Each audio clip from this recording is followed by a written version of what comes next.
Welcome back to another technical video. Today I'll be going through your question, answering it, and hopefully you find that solution that you need. Guys, remember to stay just a little bit crazy like me, and hopefully you get to that resolution. Now, let's continue on.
And that's it, guys. We've gone through, answered your question, and hopefully you found that solution you're looking for.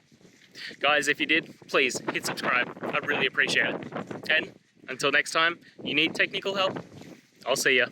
Have a good one.